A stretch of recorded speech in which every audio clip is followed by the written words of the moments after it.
What is up, guys? Man, listen, 2 live streams in a day, I don't think has ever happened on this channel.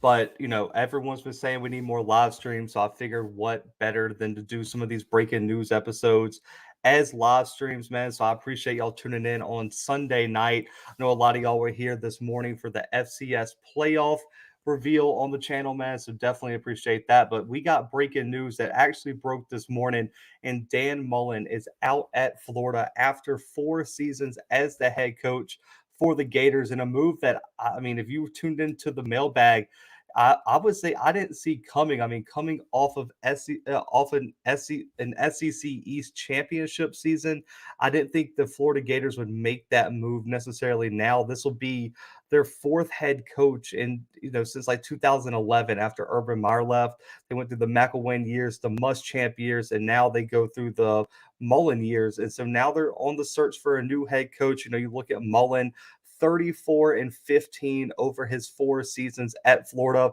I mean, and up until this year, he never lost more than 3 games in the SEC. He went 6-2, 5-3, and 8-2 last year, in which they went to a New Year's Six Bowl in every single season except this one. And they got to beat Florida State next week to get bowl eligible. Greg Knox will serve as the interim head coach next week and for the potential bowl matchup. Now, Florida did offer Mullen the opportunity similar to what LSU offered Ed Orgeron. They offered Mullen the opportunity to stay the head coach for the remainder of the season, but Mullen said himself today that he decided to step away, now just to for less distractions for the program, less distractions for his players, and things like that. Now, for me, one, comment if you're in here what you think about the firing of Mullen and what you think Florida should do. But for me, I was actually I was very shocked that Florida decided to make this move. For me, I just think it's hard to find good SEC head coaches. And up until this season, Mullen really performed up to the standard of what Florida wanted. Now, I don't think that Georgia having a signature year in their program's history helped. I definitely don't think the Alabama loss, which a lot of Florida fans thought they should win that game, was great. And then ultimately, the nails in this coffin, guys, were when you lose 40-17 to South Carolina as Florida.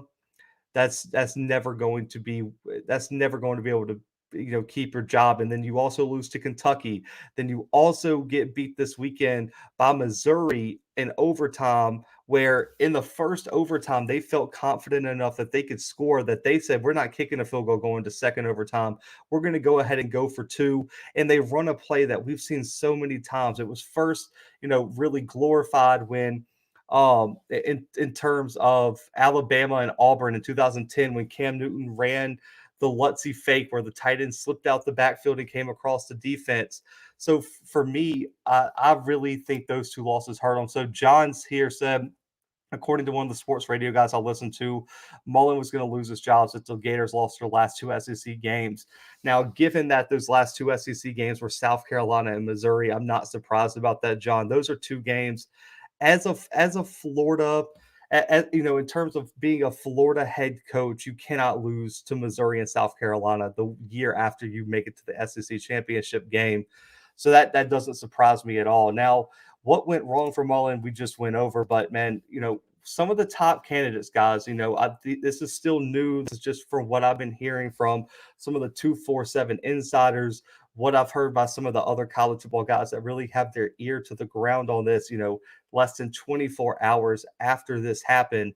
But one of the names that keeps appearing, and he might be a long shot right now, if they're going to go a first-year head coach route, Dan Lanning is getting a lot of traction. That's Georgia's defensive coordinator, and he has built an absolute monster with Kirby Smart on the defensive side of the ball in Athens. And as we know, the SEC is notorious for hiring, up and coming defensive coordinators, offensive coordinators in the conference. So Lanning, only 35 years old, it would not be out of the question. He was mentioned for the TCU job. He's already been mentioned for the Kansas job. And so for me, I would not be surprised if Lanning was mentioned for this job. Now, You also look at he was on the staff for the 2015 national championship team at Alabama. Spent some time on Mike Norvell's staff in Memphis, who's now at Florida State, and then he was also on the staff at Georgia under Mel Tucker as the outside linebackers coach, and was named defensive coordinator when Mel Tucker ultimately left for Colorado State before heading to Michigan State, where he currently is now. And you look at what he's done for this Bulldogs defense, man. They rank number one in the country, only allowing about 7.5 points a game this season, guys, in the SEC. They just finished undefeated in the SEC for the first time in program history. And they're only allowing 236 yards per game. And he's flexed his muscle as one of the best recruiters in the SEC on a Georgia staff that consistently puts out top 3 classes. So for me, Dan Lanning would be a very, very interesting candidate. John here said he was 6-8 versus ranked teams, 6-8 in one-score games, and lost twice to UK and twice to Mizzou. That's not Florida numbers. Yeah, the standard for Florida is extremely, extremely high, John, and I agree. That is not the up to standard of what they want. And then also, yeah, 3 losses in a row to LSU. Listen, LSU, as much as Florida State and Georgia are big rivals, for Florida, LSU is a game where Florida head coaches cannot lose that game, and same for LSU head coaches over there. That game is one of the best rivalries in the SEC, and I feel like it's one of the more underrated ones in terms of I guess historical perspective and things like that. But some of the other candidates that have been mentioned too, Matt Campbell at Iowa State, head coach up there for the Cyclones, a 76-48 overall record, man. In 5 seasons at Toledo, he built that program into a MAC champion and was 24-8 up there in the MAC. And then on top of that, he goes to Iowa State, 41-33 at 6 seasons at Iowa State, and had that team, the Iowa State Cyclones, competing for the Big 12 championship last year in Dallas, won the regular season title up there, and he's been doing more with less at Iowa State. Now,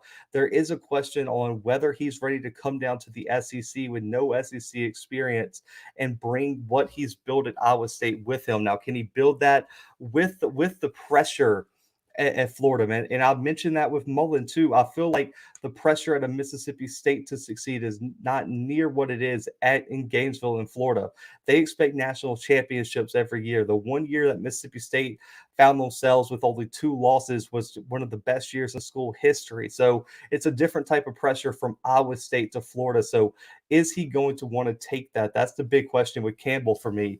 And then, of course, as y'all know, I won't spend a lot of time on him. If you've tuned into this channel, y'all know about him. Billy Napier has also been linked to the job. Louisiana Lafayette head coach, 38-12 there, 26-5 in the Sun Belt over 4 seasons at ULL. And like I said, man, Napier is going to be named for every single Southern head coaching job in the Power 5 this all season. But there are reports that Florida is interested in the 42-year-old head coach. And you look at what he's done in terms of building the Raging Cajuns into they've won or made the Sun Belt championship every single year he's been at ULL, and he's won 2 consecutive bowl games, and they're like 18-2 over the past 2 seasons at ULL. And he's been an assistant on Nick Saban's staff as a wide receiving coach and assistant, spent some time at Clemson and was the Sun Belt Coach of the Year. Napier is going to be one of the hottest assistants in the country. So for me, I think he's going to be mentioned. Now, there are reports that he's not going to commit to another job until he finds out what the LSU job is about. That ultimately is, from every report in the country, is the job that he wants. But Florida's at least got to shoot their shot there. They can't fall victim to one of their conference rivals in that coaching search. Said, indeed, I've had glass beer bottles thrown at me in Gainesville at a UF LSU game. Lots of hate around that rivalry. I agree with that. Leon said Florida's next coach won't last 3 years, man. That's crazy. They only trust Spurrier. It's a long ways away, Leon, from those Spurrier years. They got to get off of that.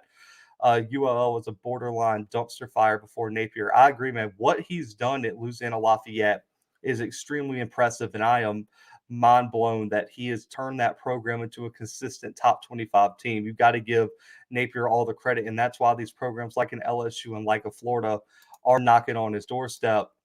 Now, this last candidate, and then before I get into some other names that you try to look for, is one that's going to surprise a lot of people, and that's Mark Stoops. Now, Mark Stoops is the Kentucky head coach right now, 57 and 53 overall over 9 seasons at Kentucky. And listen, this guy has the experience all over the country. And I mean, he had experience at South Florida as a DB coach, was the DB coach from Miami through their late dynasty run through the early 2000s. Had some time at Florida State as the D coordinator, DB coach from 2010 to 2012, and has been at Kentucky and really turned that program around. I mean, guys, y'all know Kentucky is that basketball school, but you look at what Stoops did in terms of turning that team into, they've been ranked top 10 twice in the past like 3 seasons. You know, you turn Benny Snell in terms of that running back spot. You look at a Wandell Robinson transfer portal pickup this year. You look at what he's done with Will Levis. This program has really undergone a change, a culture change under Stoops. And so that would be an interesting reach. Could they go and steal a division rival and bring them in to build his culture at Florida? Ultimately, there are better resources, but there are higher expectations coming from a Kentucky to a Florida. You would get a much the pressure cooker that is this Florida job would be much more than what Stoops has experienced. But his experience in Florida at Miami, he recruited some of the best talent in college football, guys. You know, when you look at the type of talent Stoops was getting, he was the position coach for Ed Reed, Antrell Roll, Philip Buchanan, Sean Taylor, Kelly Jennings, Brandon Merriweather. All of those guys were first round picks at the DB spot. So for me, I pretty much think Stoops would be a very, very long shot. So I mean, I don't think it's there, but that's a name that has been mentioned a lot with this opening, that Florida would potentially reach out to Stoops and see if they can get him. Even though I think he's a extremely long shot for this job. And just some other names that have been mentioned are Lane Kiffin, Ole Miss head coach. You know, I can't see. I personally can't see Lane Kiffin taking that job from Ole Miss. You also look at Dave Clawson, Wake Forest head coach. Bill O'Brien, Alabama offensive coordinator, and also Mel Tucker has been linked to the job, even though, you know, you look at Mel Tucker and that extension that he potentially could sign at Michigan State. I would have a hard time imagining Florida would try to outbid that. And then, especially after this weekend, what happened with Michigan State, I would imagine that Florida would have some concerns there. But Mel Tucker is going to probably be a candidate for, like I said, just like Napier, for every single Power Five job out there. Let's see. Leon said Florida is becoming an undesirable job, like Texas. These rumors, there's rumors that Dabo stole his coaching style from Napier, and the two hate on each other. Wow. Okay, yeah, I didn't know that. Dabo stole his playbook like the coach on the Water Boy.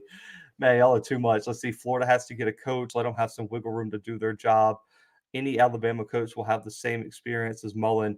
Yeah, and Leon, that's why I want to ask you guys. Okay, so and this kind of brings me to the last question before I get into the impact on recruiting. You know, was this a good move or was this a premature move for Florida? Because I mean, the guy has made a New Year's Six Bowl every single season, you know, as the head coach, and then I mean, yeah, made a New Year's Six Bowl every single season. Never had a losing record until this season. And his first season, he messed. You know, he had a bad year. You fire him. And the number one question I have to ask is, are you getting an immediate upgrade at head coach if you're Florida? Now, I would be interested to see what y'all's thoughts are on that. But for me, I felt like it was a bit premature. I mean, personally, I really don't know if they're going to have an immediate upgrade, because why would you want to compete with LSU, USC, a potentially Penn State if that becomes open? You also got to compete with TCU, Virginia Tech. There's a lot of great jobs open this offseason, and you just fired a head coach who I think every single person in the country had him probably in the top 2 or 3 coaches in the SEC coming into the season. You probably place him third right behind Saban and Kirby. And I think it was a bit premature, man. I don't know if they're going to get an immediate upgrade, because are y'all 100% sure that Napier or Stoops or Mel Tucker or any of the coaches that I just named are going to come in and be able to take you to 3 straight New Year's Six Bowls and also take you to an SEC championship in his third year? I just don't know if you could say that. So for me, I agree. I agree with some of these. He's Lawrence said, "I hate the move." Leon said, "I think it's a bit premature." For what I from what some of my UF friends have told me, Lane and the UF athletic department boosters would be a clash. I agree. Lane Kiffin goes to the beat of his own drum, man. This was a good move for Florida. Mullen and the UF boosters relationship soured this all season because Mullen was getting some NFL OC interest that went to his head. It was only going to go downhill from here. Listen, John, the booster situation in the SEC is so precarious, and especially you look at like an Auburn Gus Malzahn, you look at Alabama before they got Saban. The boosters have a lot of influence down here, and I think that's why a lot of head coaches don't understand the pressure cooker that some of these jobs are. You look at Florida, Alabama, LSU, and Auburn, all these SEC schools, man, you got to go win immediately. And I just feel like I'm interested to see who they hire. I mean, because if you hire a yes man, John, I don't think yes men have a place in college football right now because you've got to be able to build a culture at Florida. And you also have to get someone who's a strong recruiter. You cannot be getting out recruited in the state of Florida if you're the Florida head coach. There's no reason you should be losing recruits to any other school in the state of Florida. Underscore said, man, after that Sanford game, I knew it was over. Yeah, listen, yeah, when Sanford puts up, half 100 on you in your Florida, that's probably not a great look, man. I agree with you on that one. The booster relationships in the SEC are downright volatile at times. Man, I listen. There have been stories on stories on stories of the SEC boosters tearing down programs. I think even you look at Tennessee when they almost hired the Rutgers head coach Shiano, the boosters and the protests that happened on that campus, I mean, were toxic at best. And so I think the booster situation at the SEC schools really impact how the hiring and firing cycles really are at these big SEC schools. EA said Mullen hated recruiting. Yeah, I mean listen, when your head coach in today's college football, when recruiting is a year-round gig, personally, I just you can't have a coach go out in front of the camera and say, "Oh, well, it's the regular season. We'll get to recruiting after the season." No, man, you're supposed to be on the recruiting trail now. Kirby Smart and Brian Harsin, Nick Saban, all these other SEC coaches are on the recruiting trail. Kirby Smart takes helicopters. Nick Saban takes helicopters around the country on Friday nights to go recruit. They take bye weeks to go across the country and get in front of recruits that they want. And so for me, like the fact that your head coach went up there in the media and was dismissive of a recruiting question, it is just a terrible look if you're a Florida fan. I think that also contributed a lot to this firing. Yeah, I understand the yes man argument you're making, but Mullen was supposed to be thumping his chest and rubbing it in the booster's face. I agree. Yeah, I mean, Mullen handled the situation poorly, man. Who can they get? I don't see any upgrades there. So, Lawrence, I know you probably tuned in a bit late, but the top candidates right now that I've heard, and this is going to change daily, especially with a Florida job, was Dan Lanning, the Georgia D coordinator, Matt Campbell from Iowa State, Stoops possibly from Kentucky, Kiffin from Ole Miss, Clawson from Wake Forest, O'Brien from Bama, the OC, and Tucker, the Michigan State head coach, are probably the top names out there right now being connected to the job. Underscore blue, do you think JSU would beat UNL by 20? They would not win by 20 underscore. I don't think they'd win by 20. Could they win? Possibly, but definitely not by 20.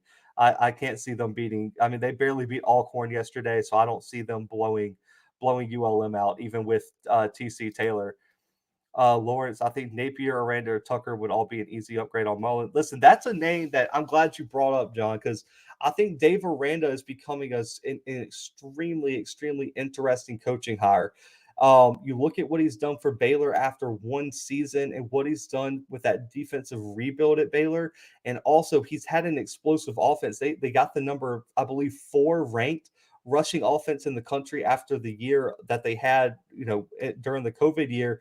He's one win away. I mean, if they win this weekend and Oklahoma loses to Oklahoma State, they're in the Big 12 title game. And I think you got to give Aranda a lot of credit. You look at what he's done in terms of defensive rebuilds at Wisconsin, at LSU, and I really think Dave Aranda is an interesting name to to link to this Florida job. Would he be interested? I'm not sure. I know LSU potentially reached out to him, but it doesn't look like he's emerging as a top candidate. So I think Aranda would be an interesting one, in my opinion. Napier definitely probably would be a huge upgrade. I think Napier is going to be a slam dunk hire for whoever ends up getting him. But the problem with Napier for Florida is that it looks like he would probably prefer to go to LSU over where he would go to Gainesville, in my opinion, just because he's a Louisiana type guy. Let's see. The state of Florida is going to turn into Cali. All the talent will leave the state, man. It's already kind of leaving the state, man. Especially with the downfall right now of Miami, of Florida State. I mean, and I think a bunch of you guys in here watch the HBCU content too. I mean, FAMU right now has the best record in the state of Florida right now, and all the top programs are at one of their worst points. So, and that's why all this top talent is going everywhere other than these top programs in the state of Florida. Mullen is rumored to only call his prospective recruits once a month, and that's terrible, man. You got to I mean, they have to. This has to be a thing, and so you got to get you a top recruiter for Florida in terms of recruiting the state of Florida. You have to land the top recruits in the state of Florida. Now, it's kind of like a situation like USC where with the national scale of recruiting, I don't think you could just build a wall around a place anymore. But what you should do is at least land 2 or 3 of the top prospects in that state every year, and that's something Florida hasn't been doing. They've been going elsewhere, so you have to close it down a little bit. Arena has publicly said he likes it out west, so if offered the USC job, it's doubtful he turns it down. John, he also, I talked about it on my Washington episode. He's a top candidate for the Washington job as well. If the Huskies offer him that job, I'd be shocked if he turned that one down too. So now, if you're sitting there in Florida, Napier's leaning toward LSU, Aranda's leaning toward going out west. Who are you going after? Franklin's linked to USC or staying at Penn State. Tucker has a huge extension on hold for after the season. Who do you call and you feel extremely comfortable that you can land if you're Florida right now? I don't think there's many coaching prospects that you can say you feel 100% sure that you can land. They're already leaving because they get to play early.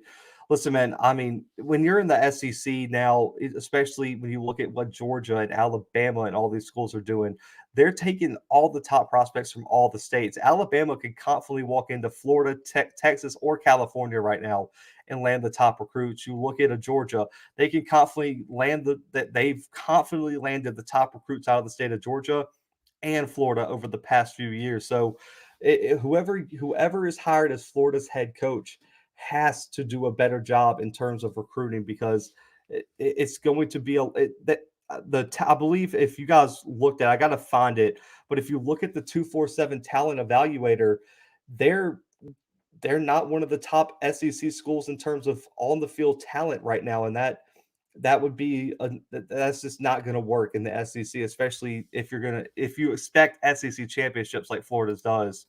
The perfect example, Lamar Jackson. Yeah, I mean, the fact that Lamar Jackson had to go to Louisville to get a shot in my opinion, is kind of outrageous. To be honest with you, let's see, Peterson would be a good hire. There is a lot of rumors that Chris Peterson wants to come back now. Would Washington interest him, to go back to Washington after the calamity that was him retiring? Maybe, would USC potentially offer him? He's been a West Coast guy almost his whole career. But the thing with Peterson is, with someone who's already retired, Darren, is would he want to go into a situation like Florida where it's going to be a full rebuild? But the Florida fans, in my opinion, aren't going to look at it as a full rebuild. They're going to expect you to compete for SEC championships. That really seems like a catch-22, in my opinion, for Chris Peterson. I think he'd be better suited to go to a TCU, a USC, a Washington, where the expectations and the understanding that it's a rebuild are probably a little bit higher than at Florida. Because I still think the Florida fans are going to say we need to win now, and I don't think that Florida's ready to win now, especially in the SEC, as they've kind of fallen behind. Now, EA said once the McElwain recruits got drafted, it was up for Mullen. Yeah, man, that's the big thing. You look at a Kyle Pitts, a Kyle Trask, all these players that graduated last year and went on to the NFL draft. it really hurt Mullen, man. I mean, and then you even look at players that he let escape to the transfer portal, like a James Houston and players like that. I mean, these were significant contributors that just walked right out the door, and he couldn't convince anybody to stay. And for me, in the preseason, I picked Florida to finish fourth in the SEC East, and a lot of people thought I was crazy, and they just lost so much talent. And then Emory Jones ended up not being a quarterback that everyone thought they were. Anthony Richardson couldn't stay healthy, and then the defense just collapsed down the stretch. They let they let LSU put 49 on them, guys. And LSU couldn't score on anybody this year, and they just got destroyed. And so, they lost the majority of that SEC championship team. And what I think happened is everyone just excused the Florida Oklahoma game in the Cotton Bowl as, oh, everyone opted out. Florida's going to be fine. Well, that Florida team we saw in the Cotton Bowl was the Florida team we were getting this year, because all those players that were going to start this year started that Cotton Bowl, and Oklahoma boat raced them, and they weren't ready for the moment. And you didn't see anybody who could step up as a real contributor. Step up for Florida. And Mullins we've seen it with Gus Malzahn not being able to recruit a QB. We saw it with Dan Mullen not being able to recruit a QB. In the SEC, if you can't recruit a quarterback to compete, you're not going to win. You're not going to win. That's why Lane Kiffin's staying alive in terms of Ole Miss. You've got Matt Corral. That's why Will Rogers at Mississippi State's keeping his job safe. You look at Sam Pittman, recruited KJ Jefferson. He's really lived up to the standard. So for me, that's where Mullen really hurt. He was a quarterback whisperer. He was the coach with Tebow. He was the coach with Dak Prescott, and he could not get another quarterback that in there that really could win them games. And I think that was really where Mullen got hurt the most in this whole process. I know I'm just getting on, but I like the OC from Clemson. Listen, Tony Elliott would be an interesting option now.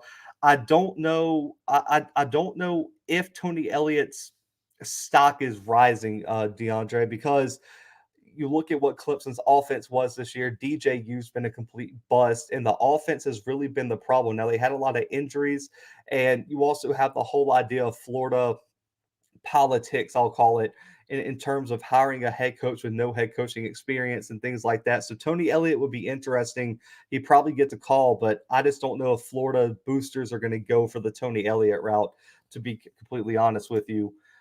Florida lost a lot. Didn't Mullen start Felipe Franks over Kyle Trask and only started? Yeah. So, John, the way it worked is so he got hurt in the Kentucky game. Trask came on and ended up starting his first start and just racking up wins. He went and won at LSU. He got a big win over a top 10 Auburn team, and he got a huge win over Georgia. So Trask didn't even start at his high school, John. De'Aaron King started over Trask in high school. So he didn't start him until he got hurt. So that was a big I guess ding to the resume as well for Dan Mullen. A lot of Florida talent are also going to higher tiered FCS teams. Yeah, a lot of the Florida talent, especially ones that transfer, they're going to the FAMUs. They're going to the top tiers. I mean, James Madison, Sam Houston, North Dakota State. All these guys have kids from Florida that transferred in, and that's really hurting Florida as well, that they can't land these transfers. Now, Florida landed some big transfers. The problem was they just didn't pan out. Demarcus Bowman, a five-star running back for Clemson, transfers in. He doesn't even see the field. They get a transfer from Auburn, DeJuan Newkirk. Didn't even see the field barely, and didn't really make the impact they thought. So the problem was Mullen wasn't landing a lot of these transfers, and the ones he landed just didn't work out in the long run, and that really hurt him down the stretch. Tennessee is also getting a lot better with recruiting. Thomas said it's about recruiting. It's about having a game-changing QB. That's it. I completely agree with that, man. If you don't have a QB and you don't recruit at the highest level, you're going to have a problem. Dabo keeps his Just said Dabo keeps his coordinators chained to a radiator in his basement. Oh man, look at Clemson. You can have the pieces, but if you miss on a QB and they don't develop, it's back to square one. I agree. And I mean, you look at every program that's kind of fallen off. It's all due to QB play. You look at Tennessee with Jaron Garantano, just fell completely off the face of the earth. Texas, I mean, as great as Ellinger was, he wasn't that game-changing QB, and they couldn't put it together. You look at Auburn. When they couldn't figure out a quarterback after Newton, they fell apart. And even, in Alabama was really the only team in the country that could win without a quarterback. And for me, that outside of that program, everyone else needs a game changing quarterback, and then it's recruiting. Um, Leon said UF needs to be humble. They're not elite anymore. Also, Michigan and Florida State, or Miami, Florida State, they are not elite. The name means nothing. Yeah, we're a long way from the Bobby Bowden days. We're a long way from the Prime U days and everything like that. And so I just don't think that these are, I want to ask y'all. So out of all the open coaching jobs right now, guys. So you got the LSU, the USCs, the Washington States, the Washingtons, the TCUs, the Virginia Techs. Where would y'all rank Florida in terms of job openings moving forward? I mean, do you think that's a top job right now in college football? Do you think it's slightly behind LSU? Like, where would y'all rank it in terms of college football jobs right now open? And I think that would be an interesting question to ask, because right now I would say I would rather be the head coach at LSU than I would Florida personally. But I know there's a lot of other situations that could influence that. But I want to see where y'all's heads are at. Ammonia Wilder said, "I'm a Miss Mullet man." Someone needs to look at Mater D's coach, Mater Day's coach. Oh, I know, Darren. If he's going to get a shot, that I think it's going to have to be a shot at like Fresno State, a San Diego State, a San Jose State, something like that. Darren, I would be shocked if that coach went all the way to the East Coast to go coach in Gainesville.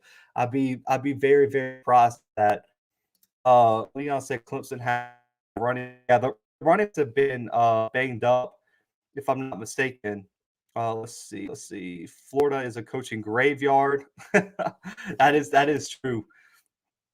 Florida close to last. I'd much rather take it LSU or take LSU, Washington. Almost every other school ahead of Florida. Florida is second or third behind LSU for sure. Maybe USC. Let's see. Florida's a coaching graveyard. I'll pass for sure. LSU, USC, VA Tech. Graham. he said Grambling, man.